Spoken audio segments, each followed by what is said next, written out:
Second grade की तैयारी करने वाले सभी साथियों का आर के क्लासेस के अंत्या में स्वागत अभिनंदन। आज हम अध्ययन करेंगे अध्याय 3 दर्शन शास्त्र आरबीएससी पाठ्य पुस्तक कक्षा 12 बौद्ध एवं जैन दर्शन, जिसमें हम पढ़ेंगे बौद्ध दर्शन के बारे में पूरी जानकारी, जैन दर्शन के बारे में पूरी जानकारी। तो ये सेकंड ग्रेड सामाजिक में सिलेबस में है बौद्ध एवं जैन दर्शन। इसमें से 4 क्वेश्चन पूछे जा सकते हैं। तो शुरू करते हैं। पहले हम इस पाठ को पढ़ेंगे और बाद में इसके क्वेश्चन आंसर जो हम टेस्ट के माध्यम से हल करेंगे। बौद्ध दर्शन का परिचय। बौद्ध दर्शन एक नास्तिक एवं अनीश्वरवादी, ये हम पहले पढ़ चुके हैं। बौद्ध दर्शन क्या है? एक नास्तिक है और अनीश्वरवादी है। बौद्ध धर्म तथा दर्शन के जनक महात्मा बुद्ध माने जाते हैं। प्राचीन काल के अन्य उपदेशकों की भांति महात्मा बुद्ध ने अपने धर्म का प्रचार मौखिक रूप से ही किया। मौखिक रूप से उन्होंने अपने धर्म का प्रचार प्रसार किया। उनके शिष्यों ने भी बहुत काल तक उनके उपदेशों का मौखिक ही प्रचार किया। बुद्ध के निजी उपदेशों का जो कुछ भी ज्ञान हमें आज प्राप्त हो रहा है वह त्रिपिटकों के माध्यम से ही हुआ है। त्रिपिटक क्या है? देखो, त्रिपिटक, पिटक का शाब्दिक अर्थ होता है पेटी। पिटक का शाब्दिक अर्थ होता है पेटी। बौद्ध दर्शन के नियमों और उपदेशों का संकलन 3 भागों में है, जिन्हें संयुक्त रूप से त्रिपिटक कहते हैं। बौद्ध धर्म के नियम और उपदेश का संकलन किया गया है। कितने भागों में? 3 भागों में संकलन किया गया है, जिसे हम त्रिपिटक कहते हैं। और 3 भाग कौन कौन से? देखिए, विनय पिटक, सुत्त पिटक और अधिधम्म पिटक। विनय पिटक में क्या लिखा गया है? बौद्ध दर्शन और संघ के नियमों का संकलन है। विनय में देखो यह आता है और यहां भी यह है, तो इस प्रकार आप थोड़ा सा संबंध बना करके याद रख सकते हैं। विनय पिटक नियम, विनय में क्या होगा? नियम होगा। सुत्त पिटक बुद्ध के उपदेशों और विभिन्न वार्तालाप का संकलन किया गया। वार्तालाप और बुद्ध के जो उपदेशों का संकलन किया गया है वह सुत्त पिटक में किया गया। अधिधम्म पिटक में बौद्ध दर्शन के गंभीर दार्शनिक सिद्धांतों का वर्णन है। क्वेश्चन पूछे जाएंगे, बौद्ध दर्शन के किस ग्रंथ में गंभीर दार्शनिक सिद्धांतों का वर्णन है? तो उसका आंसर होगा अधिधम्म पिटक। इसी प्रकार इनके भी क्वेश्चन पूछे जाएंगे। बौद्ध दर्शन के प्रमुख दार्शनिक सिद्धांतों में निम्नलिखित शामिल है। बौद्ध दर्शन के 4 आर्य सत्य। 4 आर्य सत्य देखो कौन कौन से हैं। महात्मा बुद्ध के सभी उपदेश 4 आर्य सत्यों में ही निहित है। ये 4 आर्य सत्य बौद्ध धर्म के सार है। महात्मा बुद्ध की समस्त प्रकार की शिक्षाएं किसी न किसी रूप में इन 4 आर्य सत्यों से प्रभावित हुई है। इनके अभाव में बौद्ध दर्शन तथा दर्शन की कल्पना कर पाना भी कठिन है। महात्मा बुद्ध ने इन 4 प्रकार के आर्य सत्यों के महत्व को देखो स्वयं उन्होंने वर्णन किया है। महात्मा बुद्ध ने इन 4 प्रकार के आर्य सत्यों के महत्व को मंजिम निकाय में वर्णन किया है। महात्मा बुद्ध स्वयं ने इन 4 आर्य सत्यों का जो महत्व है वो बताया है मंजिम निकाय नामक ग्रंथ में। देखो क्या कहा है उन्होंने? 4 आर्य सत्यों से ही अनासक्ति, वासनाओं का नाश, दुखों का अंत, मानसिक शांति, ज्ञान, प्रज्ञा और निर्वाण संभव है। ये बात बताई गई है महात्मा बुद्ध के स्वयं के द्वारा 4 आर्य सत्यों के संबंध में। 4 आर्य सत्यों पर जोर देना महात्मा बुद्ध के व्यवहारवाद का प्रमाण कहा जा सकता है। तो ये भी यहाँ क्वेश्चन पूछा जा सकता है। देखो 4 आर्य सत्यों पर जोर देना महात्मा बुद्ध का प्रमाण माना गया है। समाजवाद, व्यवहारवाद, सिद्धांतवाद। तो इस प्रकार ये क्या है? व्यवहारवाद। बौद्ध दर्शन में स्वीकार्य 4 आर्य सत्य। देखो 4 आर्य सत्य कौन कौन से हैं? प्रथम आर्य सत्य है दुख है। प्रथम आर्य सत्य क्या है? दुख है या दुख की सत्ता है।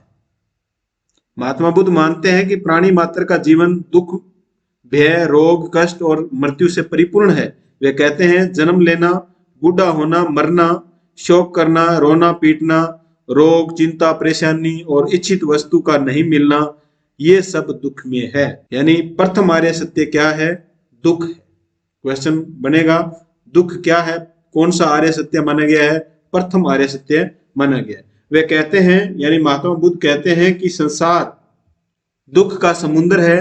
दुखों के कारण मनुष्य जितना आंसू बहाता है उतना महासागरों में जल भी नहीं है। संसार क्या है? दुखों का समुद्र है। महात्मा बुद्ध के अनुसार संसारिक सुख भी वास्तविक सुख नहीं है। महात्मा बुद्ध कहते हैं कि संसार में जो सुख हम ले रहे हैं वे स्थायी नहीं है, वे क्षणिक होते हैं। उनके नष्ट हो जाने पर दुख ही होता है। ऐसे सुखों के साथ बराबर यह चिंता लगी रहती है कि कहीं वे नष्ट न हो जाए। इस तरह के अनेक दुखद परिणाम है जिसके कारण संसारिक सुख वास्तविक सुख नहीं समझे जा सकते। स्पष्ट है कि जिन्हें हम सुख मानते हैं वे अंतोगत्वा दुख ही होते हैं। सभी वस्तुएं जो उत्पन्न होती है वे दुख अनित्य और अनात्म रूप है। इनकी आसक्ति से ही दुख मिलता है।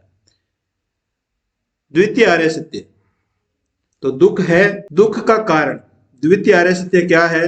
दुख का कारण। दुख का कोई न कोई कारण जरूर होता है, या दुख समुदाय। द्वितीय आर्य सत्य क्या है? दुख का कारण या दुख समुदाय। बौद्ध दर्शन में दुख के कारणों की एक श्रृंखला प्रस्तुत की गई है जिसमें दुख समुदाय, जिसे दुख समुदाय या द्वादश निदान कहा गया है। निदान, निदान होता है कारण। निदान शब्द का अर्थ है कारण। दुख समुदाय या द्वादश निदान कहा गया है किसको? जो दुख के कारण है। इस श्रृंखला की विभिन्न कड़ियां एक दूसरे से जुड़ी हुई है, जिसमें किसी एक कड़ी के उपस्थित होने पर दूसरी कड़ी भी उपस्थित होती है। इसी कारण इसे प्रत्यय समुत्पाद कहते हैं। यानी द्वितीय आर्य सत्य को दुख का कारण है या दुख समुदाय है, इसे प्रत्यय समुत्पाद भी कहते हैं। ये भी आपको, यानी एक कोई दुख है तो उसके साथ दूसरी कड़ी है वो जुड़ी रहती है। दुख प्रत्यय समुत्पाद, प्रत्यय समुत्पाद जिसका अर्थ है एक के नष्ट होने पर दूसरा उत्पन्न होता है। दुख के कारणों की ये 12 कड़ियां हैं। देखो, दुख के कारणों की प्रत्यय समुत्पाद, दुख के जो कारण है उनकी 12 कड़ियां हैं, ये भी याद रखनी है। देखो 12 कितनी कड़ियां बताई गई है प्रत्यय समुत्पाद की? 12। अविद्या, संस्कार, विज्ञान, नाम रूप, संडायतन, स्पर्श, वेदना, तृष्णा, उपादान, भव, जाति, जरा, मरण। इन सब के बारे में भी हम आगे डिटेल से पढ़ेंगे इस पाठ में। तीसरा आर्य सत्य है दुख का अंत संभव है। देखो, पहला आर्य सत्य है दुख है। दूसरा आर्य सत्य है दुख का कारण है या दुख समुदाय है या प्रत्यय समुत्पाद है। तीसरा आर्य सत्य है दुख का अंत संभव है, यानी दुख का अंत संभव है। बौद्ध दर्शन दुखों के अंत की अवस्था को निर्वाण कहा गया है। दुखों का अंत कब होता है? जब निर्वाण की प्राप्ति होती है, जब मोक्ष की प्राप्ति होती है। बौद्ध दर्शन के अनुसार निर्वाण ही जीवन का परम लक्ष्य है, सर्वोच्च मूल्य है, परम प्राप्तव्य है। यह परम शांति और परम सुख की अवस्था है। इसकी प्राप्ति से भव का निरोध हो जाता है। इस प्रकार यह पुनर्जन्म को रोकने वाला है। यानी निर्वाण है वो पुनर्जन्म रोकने वाला है। निर्वाण के संबंध में बौद्ध दर्शन अन्य दृष्टिकोण, यह भी निर्वाण वर्णातीत अवस्था है। यूनान के राजा मिलिंद अथवा मिनेंडर, यूनान का राजा था, कौन था? मिलिंद या मिनांडर कहते हैं। बौद्ध भिक्षु नागसेन के शिष्य हुए और इनकी दोनों की वार्तालाप हुई थी, मिलिंद या मिनेंडर और नागसेन की, जिसे मिलिंद पने के नाम से जानी जाती है। नागसेन ने कहा, निर्वाण समुद्र की तरह गहरा, पर्वत की तरह ऊंचा और मधु की तरह मधुर है। तो ये कथन पूछा जा सकता है, किसका ये कथन? ये नागसेन का है। मिलिंद और नागसेन दोनों की जो वार्तालाप है उसका वर्णन मिलिंद पन्नों में किया गया। तो ये कथन आपको याद रखना है। ये कथन किसका है? नागसेन का है। निर्वाण का शाब्दिक अर्थ क्या है? ये भी बहुत बार प्रतियोगी परीक्षाओं में पूछा जाता है। निर्वाण का शाब्दिक अर्थ क्या है? अग्नि का बुझ जाना। निर्वाण का शाब्दिक अर्थ है बुझना और या अग्नि का बुझ जाना। इसके दो भेद है, उपाधि शेष निर्वाण, उपाधि शेष निर्वाण। निर्वाण की इस अवस्था में उपाधि शेष दो प्रकार से निर्वाण होता है। देखो, एक नंबर तो है उपाधि शेष निर्वाण। निर्वाण की इस अवस्था में जीवन का अंत नहीं होता, बल्कि ज्ञान प्राप्त व्यक्ति अन्य लोगों को भी निर्वाण प्राप्ति के लिए प्रेरित करता है। दो प्रकार के बताए गए हैं।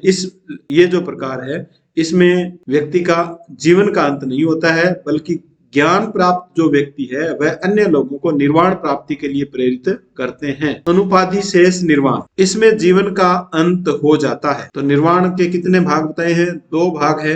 अनुपाधि शेष निर्वाण में जीवन का अंत हो जाता है और जन्म मरण का चक्कर भी समाप्त हो जाता है। जन्म मरण का जो चक्कर है वो समाप्त हो जाता है अनुपाधि शेष निर्वाण में। तो ये दो प्रकार आपको याद रखने हैं निर्वाण के। बौद्ध दर्शन की एक शाखा है हीनयान। आपको पता है बौद्ध दर्शन 2 शाखाओं में विभाजित है, हीनयान और महायान, जिसमें एक शाखा है हीनयान, केवल स्वयं के मोक्ष को लक्ष्य घोषित करती है, जिसे अहर्त कहते हैं। अहर्त किसे कहते हैं? बौद्ध दर्शन की हीनयान शाखा केवल स्वयं के मोक्ष को लक्ष्य घोषित करती है, उसे अरहत कहते हैं। जबकि महायान शाखा अन्य लोगों के मोक्ष को भी अपना लक्ष्य मानती है, जिसे बोधिसत्व कहते हैं। यानी महायान शाखा के जो लोग हैं वो अन्य लोगों को मोक्ष प्राप्ति के बारे में बताते हैं, उन्हें प्रेरित करते हैं, तो वो क्या कहलाते हैं? बोधिसत्व कहलाते हैं। हीनयान के जो लोग हैं वो सिर्फ और सिर्फ स्वयं को ही लक्ष्य रखते हैं कि हम ही मोक्ष प्राप्त करें, जिसे अरहत कहते हैं। तो अरहत किसे कहते हैं? इसका संबंध किससे है? हीनयान से। और बोधिसत्व का संबंध किससे है? महायान से। इस प्रकार का क्वेश्चन पूछा जाएगा। बोधिसत्व का संबंध है हीनयान से, महायान से, हीनयान और महायान दोनों से, इनमें से कोई नहीं। तो बोधिसत्व का संबंध है महायान से, अरहत का संबंध है हीनयान से। 3 आर्य सत्य हो गए। पहला आर्य सत्य है दुख, दूसरा है दुख का कारण, और तीसरा है दुख का अंत संभव है, और चौथा जो आर्य सत्य है वह है दुख निरोधी गामिनी प्रतिपद, यानी दुख को दूर करने के उपाय भी है। दुख का अंत संभव है और दुख को दूर करने के उपाय भी है। देखो, चतुर्थ आर्य सत्य दुखों को दूर करने के उपाय भूत मार्ग का विवेचन करते हैं, जिसे हीनोपाय भी कहते हैं। बुद्ध केवल दुखों के कारण का ही विवेचन नहीं करते, अपितु वे उनसे मुक्त होने के मार्ग भी बताते हैं। इन मार्गों का अनुसरण करके व्यक्ति परम शांति निर्वाण को प्राप्त कर सकता है। बौद्ध दर्शन में मोक्ष प्राप्ति के 8 मार्ग बताए गए। बौद्ध दर्शन में मोक्ष प्राप्ति के कितने मार्ग बताए? 8 मार्ग बताए, जिन्हें अष्टांगिक मार्ग कहते हैं। ये 8 मार्ग कौन कौन से? देखिए, ये सम्यक दृष्टि, सम्यक संकल्प, सम्यक वाक, सम्यक क्रमांत, सम्यक आजीव, सम्यक व्यायाम, सम्यक स्मृति, सम्यक समाधि। ये 8 मार्ग बताए गए हैं दुखों से छुटकारा पाने के। बौद्ध दर्शन के इस अष्टांगिक मार्ग को बाद में पुनः 3 भागों में बांटा गया है, प्रज्ञा, शील और समाधि। तो प्रज्ञा, शील और समाधि, इनका संबंध भी किससे है? बौद्ध दर्शन से है। और क्वेश्चन पूछा जा सकता है अष्टांगिक मार्ग को किन 3 भागों में बांटा गया है? तो ये 3 भाग होंगे, प्रज्ञा, शील, समाधि, उपरोक्त सभी। तो उपरोक्त सभी। प्रत्यय समुत्पाद। प्रत्यय समुत्पाद क्या है? देखो, भगवान बुद्ध ने दुख समुदाय के प्रश्न का समाधान प्रत्यय समुत्पाद के माध्यम से किया तथा इसकी अनेक प्रकार की व्याख्या की गई। इसे मध्यम मार्ग अथवा मध्य प्रतिपदा भी, जो दूसरा आर्य सत्य है प्रत्यय समुत्पाद, उसे कहा गया है। उसे मध्यम धर्म या मध्यम प्रतिपदा भी कहा जाता है। पाली भाषा में इसे पटिच समुत्पाद भी कहा जाता है। किस भाषा में? पाली भाषा में। और इसका शाब्दिक अर्थ है एक नष्ट होने पर दूसरा उत्पन्न होना। दुख समुदाय, दुख का कारण, एक नष्ट होने पर दूसरा उत्पन्न। इसकी कितनी कड़ियां बताई गई है? 12 कड़ियां बताई गई। कारण, कार्य श्रृंखला रूप प्रत्यय समुत्पाद 12 चक्कर रूप है। 12 चक्कर बताए गए हैं इसके। भव चक्कर है, संसार चक्कर, जन्म मरण है, धर्म चक्कर भी कहा जाता है। यह माना जाता है कि प्रत्यय समुत्पाद बौद्ध दर्शन का कार्य कारण सिद्धांत है, किंतु वास्तव में यह सापेक्ष कारण कार्यवाद है, मात्र कार्य कारण भाव नहीं है। यह सिद्धांत संपूर्ण बौद्ध दर्शन की रीढ़ कहलाता है। देखो कितना अच्छा क्वेश्चन यहाँ बनता है। जो प्रत्यय समुत्पाद का सिद्धांत है यह संपूर्ण बौद्ध दर्शन की रीढ़ कहलाता है। प्रत्यय समुत्पाद द्वितीय आर्य सत्य के रूप में दुखों के कारणों को भी स्पष्ट करता है, जो कि निम्नलिखित प्रकार है। ये जो 12 कड़ियां बताई गई है वो निम्न प्रकार से। देखो, दुख के कारण, अविद्या, अनित्य को नित्य, अयथार्थ को यथार्थ मानना और यथार्थ समझ लेना ही अविद्या है। इस प्रकार अविद्या को अज्ञान का पर्यायवाची कहा जा सकता है। बौद्ध दर्शन में दुखों का अनुभूत न करना दुखों के कारणों को न समझना, उसको दूर करने के उपाय अथवा मार्ग का अनुसरण न करना ही अज्ञान है। इस प्रकार हम कह सकते हैं कि चार आर्य सत्यों को नहीं जानना अविद्या है। चार आर्य सत्य है, उनके बारे में जानकारी नहीं होना ये क्या है? अविद्या है। अविद्या संस्कार का प्रत्यय। संस्कार क्या है? अविद्या के कारण कोई व्यक्ति जो भी भला बुरा कार्य करता है उसे हम संस्कार कहते हैं। तो एक दूसरे के पूरक हो गए। भला बुरा क्यों कार्य करता है? अज्ञानता के कारण। जैसे संस्कार होते हैं वैसा ही उसका फल होता है। यह एक ऐसी संकल्प शक्ति है जो नवीन अस्तित्व को उत्पन्न करती है, जो कुशल और अकुशल कायिक, वाचिक और मानसिक चेतनाएं पुनर्जन्म का कारण बनती है। जो कुशल और अकुशल कायिक, वाचिक और मानसिक चेतनाएं पुनर्जन्म का कारण बनती है। कुशल, अकुशल, कायिक, शारीरिक, मौखिक, मानसिक जो चेतनाएं हैं यही पुनर्जन्म का कारण बनती है, वे संस्कार कहलाती है। संस्कार से मुख्य रूप से चैतसिक संकल्प तो मानसिक वासनाएं अभिप्रेरित है। इस अर्थ में संस्कार कर्म का ही सूक्ष्म मानसिक रूप है, जबकि विस्तृत रूप में जीवन के भौतिक और मानसिक तत्वों का नाम ही संस्कार है। बौद्ध दर्शन में संस्कार के निम्नलिखित तीन भेद बताए गए। बौद्ध दर्शन में संस्कार के तीन भेद है: कार्य संस्कार, मन संस्कार और वाक संस्कार। कार्य करने के संस्कार, मन के संस्कार और वाक वचन के संस्कार। विज्ञान, विज्ञान वे चित्त धाराएं हैं जो पूर्व जन्म में सत्व कर्म करता है, उनके विपाक स्वरूप प्रकट होती है। शरीर, संवेदना, इंद्रिय आदि के नष्ट होने पर ही विज्ञान शेष रहता है। यही विज्ञान माता के गर्भ में शिशु का प्रवेश विज्ञान करवाता है। माता के गर्भ में जो शिशु का प्रवेश होता है वो विज्ञान के कारण होता है। नाम रूप, नाम रूप क्या है? देखो, नाम और रूप दो शब्द है इसमें। माता के गर्भ में शिशु का जो स्वरूप निर्धारित होता है उसे नाम स्वरूप कहते हैं, जिसमें संज्ञा, संस्कार, विज्ञान, वेदना नाम को प्रकट करते हैं। यानी संज्ञा, संस्कार, विज्ञान और वेदना ये किसको प्रकट करते हैं? नाम को। और पृथ्वी, जल, तेज, वायु ये रूप को निर्धारित करते हैं। तो दो शब्दों में मिलकर बना है नाम रूप। जो माता के गर्भ में शिशु का जो स्वरूप है निर्धारित होता है वह नाम रूप, उसे हम नाम रूप कहते हैं। नाम है संज्ञा, संस्कार, विज्ञान, वेदना, और रूप है पृथ्वी, जल, तेज और वायु। इनमें प्रत्यक्ष ज्ञान आदि संज्ञा है, मानसिक प्रवृत्तियां तथा इच्छाएं संस्कार है, बुद्धि, चेतना, मन इत्यादि विज्ञान है। बुद्धि, चेतना और मन ये क्या है? विज्ञान है। नेक्स्ट देखिए, षडायतन। षडायतन शिशु की 5 इंद्रियों और मन का संयोग षडायतन कहलाता है।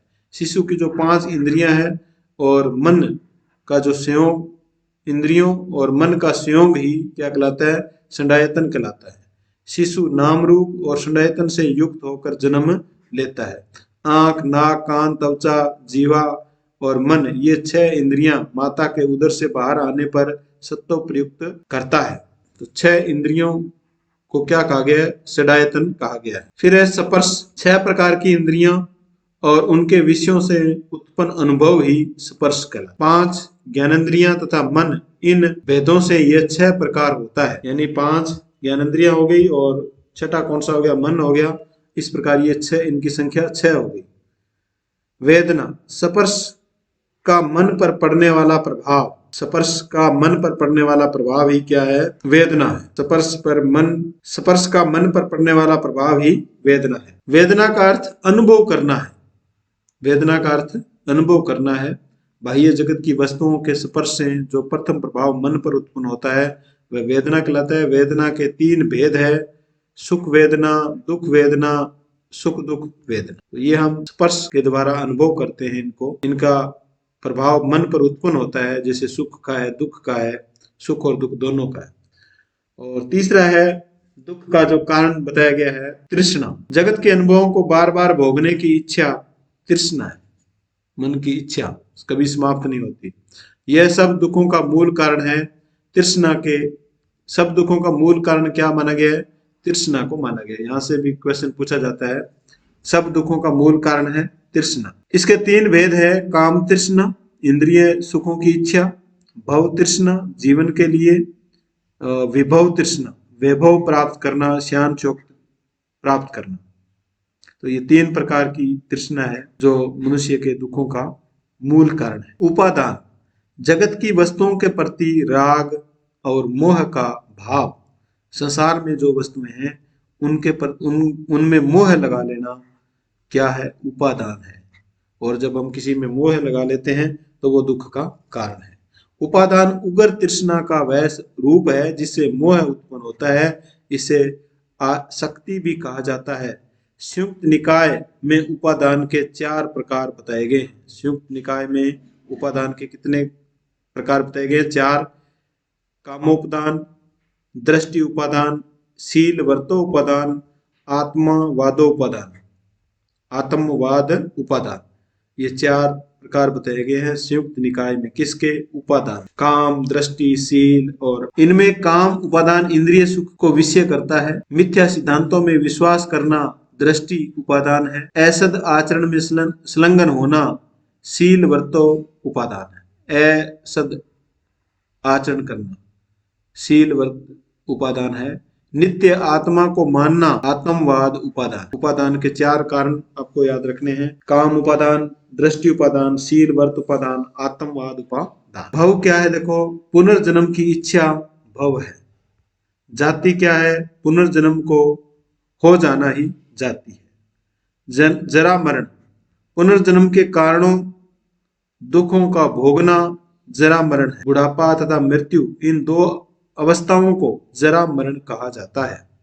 बुढ़ापा और मृत्यु। जरा क्या है? बुढ़ापा है, और मरण मृत्यु है। इन 2 अवस्थाओं को क्या कहते हैं? जरा मरण कहते हैं। तो ये 12 कड़ियां हैं दुख के कारण की। संसार में जन्म के कारण सतो दुख, रोग, निराशा, कष्ट, बुढ़ापा, अंत में मृत्यु को प्राप्त करता है। ये 12 अंग जीव के भूत, भविष्य तथा वर्तमान तीनों से संबंध रखते हैं। ये जो 12 अंग हमने पढ़े हैं, ये जीव के भूत, भविष्य और वर्तमान तीनों से इसका संबंध है। इनमें से अविद्या और संस्कार पूर्व भव अर्थात भूतकाल से संबंधित है। बहुत ही अच्छा क्वेश्चन यहाँ से बन सकता है। जो 12 कड़ियां बताई गई है प्रत्यय समुत्पाद की, दुख के कारण की, दुख समुदाय की, वो भूतकाल इसमें है, अविद्या और संस्कार। जाति और जरा मरण भविष्य यानी भविष्य काल से संबंधित है। जाति और जरा मरण, बुढ़ापा और मृत्यु, ये भविष्य काल से संबंधित है। इसके अतिरिक्त 8 अंग है जो देखो 4 पहले हो गए और 8, ये टोटल 12 है। विज्ञान, नाम रूप, सडायतन, स्पर्श, वेदना, तृष्णा, उपादान, भव, ये वर्तमान जीवन से संबंधित है। अब 3 इनमें से दे दिया और 1 इनमें से दे दिया, तो पूछ सकते हैं इनमें से किस प्रत्यय समुत्पाद के जो कारण है उसका संबंध है वो भविष्य काल से है। तो इनमें से जो होगा वो होगा। नेक्स्ट देखिए जैन दर्शन। जैन दर्शन को हम नेक्स्ट पार्ट में पढ़ेंगे।